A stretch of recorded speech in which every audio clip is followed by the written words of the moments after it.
Congress today is because of you. The reason why dozens of members of Congress are boycotting the war criminal Benjamin Netanyahu is because of you. Don't let anyone take your small victories from you. Your work matters. Your sacrifices matter. Your mobilizations, you coming outside, matters, and it is not in vain. I want to say to the young people, those who sacrifice their scholarships, their graduations, their future employments for the people of Palestine, that will not be in vain. Don't be surprised that a war criminal has been invited by a country that harbors our own war criminals. And at the top of that list is President Joe Biden.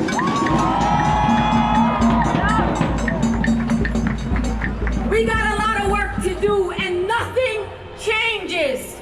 It doesn't matter who the presumptive nominee is for the Democratic Party. You stay outside, you stay focused, you don't get distracted. We want a weapons embargo. We want to end military aid to Israel. We want unconditional aid to the people of Gaza. We want to rebuild Gaza. And we want to end the genocide against the Palestinian people.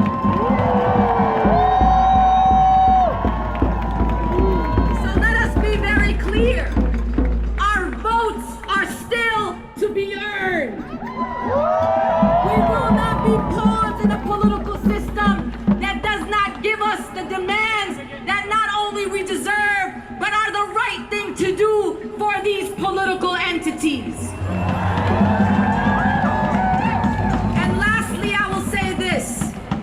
There is nothing that any of us here are sacrificing that is close to the sacrifices of the Palestinian people. And I promise you here today that one day all of us will travel to a free Palestine and we will sit on the beaches of Gaza and watch the children of Gaza play in joy under bright skies, and it will be because the American people said no to genocide and yes to freedom for the Palestinian people.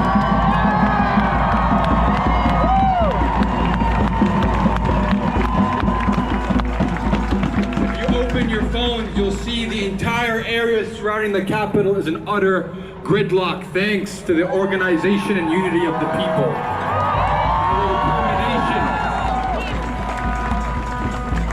Hang in tight, we only have a couple more speakers before we join our comrades in the streets and show Netanyahu and the other criminals what we're about today.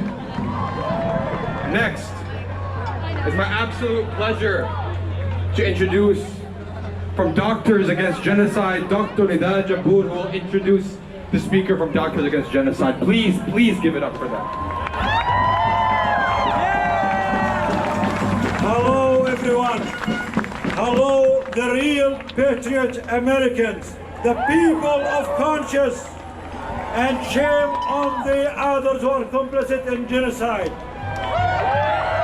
عاشت غزة. Long live Gaza. We are here to tell the people in Gaza, the children, the women, the elderly, the men, that Doctors Against Genocide are with you. We are here for you. All the people of conscience are here. Speaking your voice loud. I'm introducing Dr. Karama Hawash, the co-founder of Doctors Against Genocide. Thank you.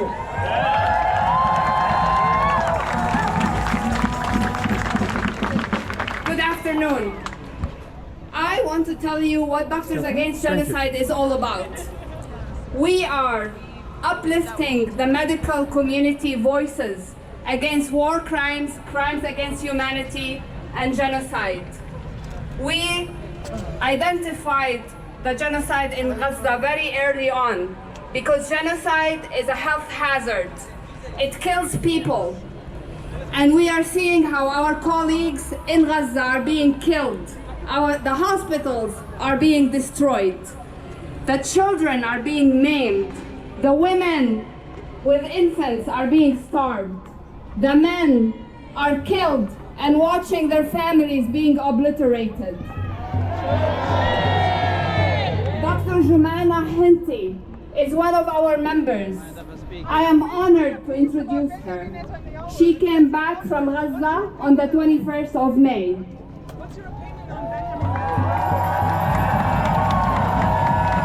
Assalamu alaikum, peace be upon you. So as you just heard, I came back from Gaza from a medical mission in May. And there I witnessed all the massacres, all the atrocities that are being committed every day with our own tax money. I've seen the children who are shot in their heads and their legs and burnt, 70% of their bodies or more burnt. Maggots coming out of their wounds. People with multiple fractures, they can't have surgery because there are no surgical supplies. Women with no medical care who are having strokes because they're not taking their medications. All those atrocities that tell us that the death rate that we hear about and the Congress does not believe is actually, yes, we don't believe it too. It's much higher than what they report. I also befriended and was working with so many healthcare workers there who are the most amazing people I've ever seen in my life. Some of them were taken hostages and tortured and then sent down from the north to the south without knowing anything about their families. And then they committed their life to volunteer at the hospital, at the European hospital. And after I left, a few weeks later, the European hospital was evacuated. And that was extremely devastating for them and for me, totally devastating.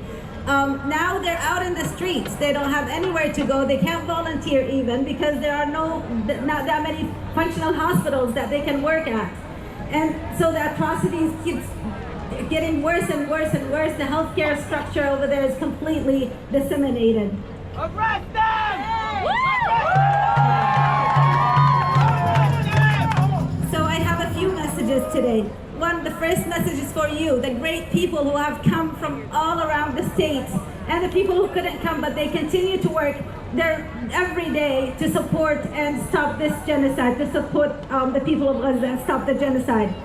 I also would like to tell Congress to stop denying that it's a genocide. Welcoming a war criminal and a genocide maniac to Congress is shameful. Shame on you. To our colleagues in healthcare here in the United States who are denying the atrocities that are being committed every day, and our medical organizations that have not said a word condemning the genocide, shame on you.